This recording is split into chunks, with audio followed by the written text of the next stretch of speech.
A Spanish sardine fisherman steers his boat through the shallows off Huelva at 9:30 in the morning on the 30th of April, 1943, and something pale rolls in the surf ahead of him.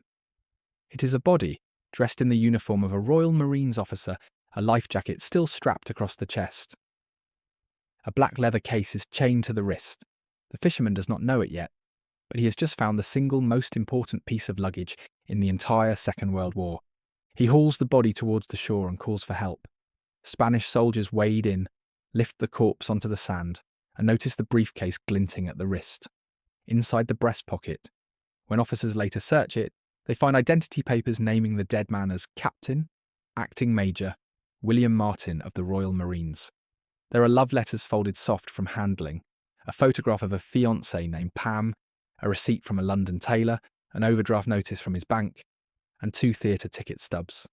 Every detail of a real man's untidy, ordinary life. Except William Martin never lived a single day of it. The man in the water is Glyndwr Michael, a homeless labourer from Aberbargode in Wales, who died weeks earlier after swallowing rat poison in a derelict London warehouse. His corpse has been dressed, briefed, and posthumously promoted by British intelligence, for one purpose only: to carry a lie into the hands of the German High Command, chained to his wrist inside a perfectly unremarkable suitcase. Within hours, word of the discovery travels from the beach at Huelva to the desk of a German spy working undercover in southern Spain. What that suitcase contains will, within weeks, persuade Adolf Hitler to move tens of thousands of soldiers, dozens of tanks, and entire panzer divisions to the wrong stretch of European coastline. The deception will hold through the spring, through the early summer, and into the autumn, as German formations remain pinned along the Balkan coast, waiting for an invasion that will never come.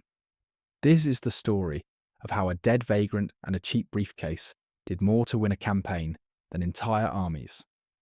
By early 1943, the Allies had pushed the Axis out of North Africa, and the question facing British and American planners was where to strike next. At the Casablanca Conference in January 1943, the Allied leadership settled on Sicily, codenamed Operation Husky, with the invasion to begin no later than July. The trouble was obvious to everyone, including the enemy. Winston Churchill is reported to have remarked that everyone but a bloody fool would know it was Sicily. The island sat barely 140 kilometres from Tunisia, controlled the central Mediterranean shipping lanes, and was the natural stepping stone into Italy. Hiding the destination from German intelligence was, on paper, impossible. 2 British intelligence officers, Lieutenant Commander Ewan Montague of the Naval Intelligence Division and Flight Lieutenant Charles Cholmondeley of MI5, were tasked with the wider deception effort, working alongside the broader scheme known as Operation Barclay. Their idea drew on a 1939 proposal called the Trout Memo, written by Rear Admiral John Godfrey and his assistant, a young naval officer named Ian Fleming, who would later invent James Bond. Among 50-odd suggestions for fooling an enemy, one stood out: plant false documents on a corpse, let it wash ashore in neutral territory, and trust the local authorities to pass the contents to Berlin. Montague and Cholmondeley built an entire operation around that single idea and gave it the deliberately unglamorous codename Mincemeat. Operation Barclay itself stretched far beyond one corpse and one briefcase. Royal engineers built dummy camps and inflatable tanks across the eastern Mediterranean to suggest a far larger invasion force massing for an assault on Greece than actually existed. Radio operators broadcast deliberately misleading chatter designed to be intercepted, suggesting troop concentrations that did not exist. British officers bought up large quantities of Greek maps and phrasebooks through ordinary commercial channels in Cairo and Gibraltar, gambling that German agents monitoring such purchases would draw the intended conclusion. Greek-speaking interpreters were quietly recruited and posted to units that had no genuine need of them. Mincemeat was conceived not as a standalone trick, but as the single, decisive piece of evidence that would tie this entire web of misdirection together and make it irresistible to a sceptical German intelligence apparatus that already distrusted easy answers. The plan needed a body that could plausibly have died in a plane crash at sea, and pathologists of Bernard Spilsbury advised them on exactly what would and would not arouse Spanish suspicion. They settled on Glyndwr Michael, whose unclaimed corpse was held in a London mortuary. Montagu and Cholmondeley spent weeks constructing an entire fictional biography for their fake major. Club memberships, an irritable letter from his father about his finances, a stern note from his bank manager, and a flirtatious correspondence with an invented fiancée called Pam, whose photograph was in reality that of an MI5 clerk, Jean Leslie. Every receipt, every used theatre stub, every crumpled letter was designed to survive close German scrutiny. Montagu later called the true purpose of all this paperwork the creation of pocket litter, the unglamorous debris that makes a fictional life look lived in. The genuinely critical item was a letter from Lieutenant General Sir Archibald Nye, Vice Chief of the Imperial General Staff, addressed to General Sir Harold Alexander, commanding the 18th Army Group in North Africa. Nye's letter discussed reinforcing an assault force south of Cape Araxos and at Kalamata in Greece, framing Sicily as nothing more than a feint to draw German attention away from the real target. A second letter, from Lord Lewis Mountbatten to Admiral Andrew Cunningham, introduced Major Martin as an expert in amphibious landings and included a joke about sardines that British planners hoped would, if anything, read as too obviously genuine to be a plant. On the 19th of April 1943, the body, packed in dry ice inside a sealed canister marked as scientific equipment, was driven to Scotland and loaded aboard the submarine HMS Seraph under Lieutenant Norman Jewell. The Seraph sailed for the Spanish coast, and in the small hours of 30 April, roughly a mile offshore from Huelva, Jewell's crew opened the canister, fixed the briefcase to the corpse's wrist with a chain, and slipped the body into the water. The submarine's engines were reversed to wash it gently towards the beach. By breakfast, the fishermen had found it. Huelva was chosen with care. The region was officially neutral, but riddled with sympathetic German agents, including an Abwehr operative named Adolf Klaus, who maintained close contact with local Spanish officials. British planners were confident that whatever reached Spanish hands would, sooner rather than later, reach German hands too. Major Martin was taken to the city, where a Spanish naval judge ordered an autopsy on May 1st. The British Vice-Consul, Francis Hazelden, attended and urged the doctor to move quickly, given the heat and the state of the body, limiting the chance of anyone noticing that Glinda Michael had not in fact drowned. The following day, the fictional major was buried with full military honours in Huelva's Nuestra Señora Cemetery, complete with a Spanish honour guard. For the next 9 days, the briefcase sat in Spanish hands while London waited in genuine agony. Hazelden exchanged a stream of urgent prescripted cables with the Admiralty, formally demanding the return of Major Martin's secret papers, as though deeply alarmed at the prospect of their loss, precisely to convince any German observer that the documents were as important as they appeared. The Spanish authorities allowed German agents to examine and photograph the contents before sealing the briefcase again and soaking it in seawater to disguise the fact it had been opened. They had not, however, accounted for a single human eyelash that Montagu deliberately left inside the folded letter. When the briefcase was finally returned to Hazelden on May 11th, the eyelash was gone. Someone in Spain or Berlin had read every word. The watching and waiting fell differently across different desks. In Whitehall, Montagu and Cholmondeley had no direct way of knowing whether the deception had worked. All they had, as Montagu wrote afterwards, was faith in German thoroughness. Montagu later admitted that between May and July he assumed the operation had failed silently, with no confirmation at all, and simply carried on with the rest of his work as though mincemeat had never happened. For the Spanish officials in Huelva, the body presented a different kind of problem. Spain was nominally neutral, but large parts of its military and intelligence establishment leaned openly towards Berlin, and local commanders had every incentive to hand useful material to their German contacts quietly, without leaving an official paper trail that might embarrass Madrid's declared neutrality.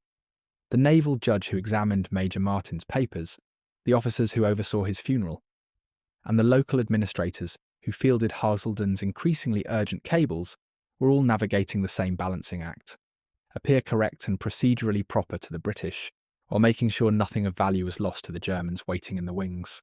For the Abwehr's agents inside Spain, the find looked like an intelligence triumph. Adolf Klaus and his colleagues photographed the documents, rushed copies to Berlin, and by all accounts genuinely believed they had stumbled upon a catastrophic British security lapse rather than a deliberately engineered one. That confidence is precisely what made the deception work. Nobody in the German chain of command had any reason to suspect that British intelligence had anticipated their every move, down to the eyelash hidden in the folded paper.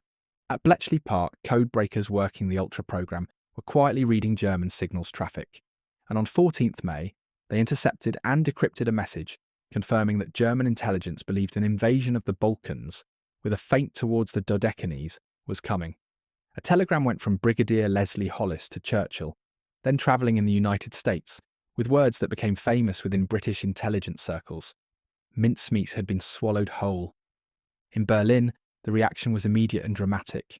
Hitler, already inclined to suspect an Allied move against the Balkans, ordered the 1st Panzer Division transferred from France to Salonika in Greece. Sardinia's garrison strength was doubled. Torpedo boats were redeployed from Sicily towards Greek waters. 2 Panzer divisions were pulled away from the Eastern Front, weakening German strength against the Soviets at a moment when the Battle of Kursk was approaching and redirected to the Balkans. In total, 7 German divisions were moved into Greece and a further 10 into the wider Balkan theatre, shifting something in the region of 90,000 soldiers away from the island that was actually about to be invaded. General Erwin Rommel himself was dispatched to Salonika to oversee the defences the Germans believed they would soon need. Sicily, by contrast, was left holding barely 2 German divisions against the coming storm. Montagu kept the fiction alive for weeks after the briefcase had already done its work, ensuring Major Martin's name appeared in the official list of British war casualties published in The Times on June 4, 1943, alongside 2 other officers genuinely lost at sea, so that any German checking the records would find exactly what they expected. A quick subscribe helps more than you know, and if uncovering the strange, true machinery behind moments like this is the sort of thing you enjoy, it's worth sticking around for what comes next.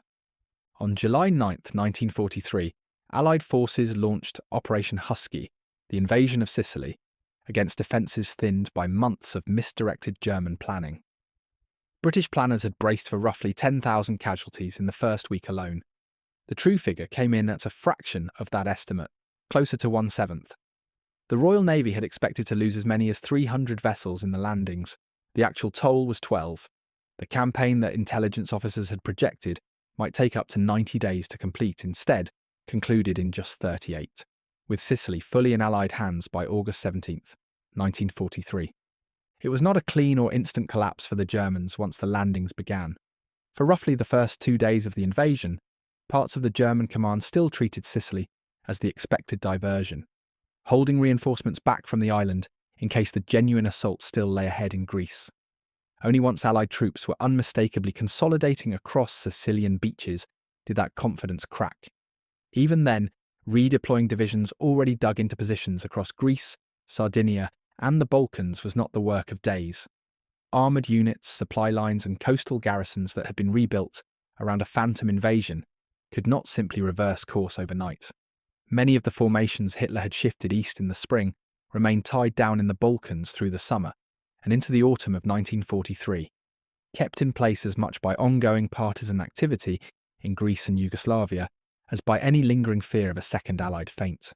The map of German strength across the Mediterranean theatre, redrawn in the weeks after a fisherman found a corpse on a Spanish beach, stayed distorted for months. The effect on ordinary soldiers, on both sides, was concrete and immediate. German infantrymen, who had spent the spring digging coastal defences along the Greek shoreline near Cape Araxos and Kalamata, the very locations named in Nye's fake letter, found themselves still manning those positions through the summer, waiting for landing craft that would never appear on their horizon. Engineers laid extra minefields along beaches the Allies had no intention of ever approaching. Meanwhile, on Sicily itself, the 2 depleted German divisions left to hold the island faced a landing force several times their strength, and Italian garrison troops, already demoralised by years of setbacks in North Africa, frequently surrendered or withdrew, rather than fight for positions they suspected were already lost. For Allied soldiers wading ashore at Gela and Syracuse on 9th and 10th July, the practical consequence of a stranger's corpse and a chained briefcase was thinner barbed wire, fewer machine gun nests, and artillery batteries stationed kilometres from where the fighting actually took place. The realisation, when it properly landed in Berlin, did not arrive as a single dramatic moment, but as a slow accumulation of bad news. Sicily was falling faster than expected. Mussolini, his authority shattered by the loss of Italian territory and the collapse of confidence in his regime, was deposed by his own Grand Council on July 25, 1943, just over 2 weeks into the campaign. Within Hitler's inner circle, doubts about the entire Mediterranean strategy hardened, even as senior figures privately conceded that the documents found on Major Martin's body had been treated as gospel for months. Military historian Michael Howard would later call Mincemeat perhaps the most successful single deception operation of the entire war, while acknowledging, alongside historians such as John Latimer, that Hitler's pre-existing nervousness about the Balkans made the lie easier to believe than it should have been. What followed Sicily's fall reshaped the wider war. Italy's new government, stripped of Mussolini, began secret negotiations that led to an armistice with the Allies in September 1943, pulling one Axis partner out of the conflict entirely. German divisions tied up defending an invasion that never materialised in Greece were divisions unavailable on the Eastern Front during a summer that saw the Wehrmacht's last major offensive at Kursk collapse, and the strategic initiative pass permanently to the Red Army. The lives saved by those reduced Sicilian casualty figures, several thousand fewer British, American, and Canadian dead and wounded than planners had feared, became one of the quieter, harder to quantify victories of 1943. Glyndwr Michael, the man whose body made it possible, was reburied under the name William Martin, and it was not until decades later that his true identity was formally added to his headstone in Huelva, acknowledging the destitute Welshman beneath the invented major's name.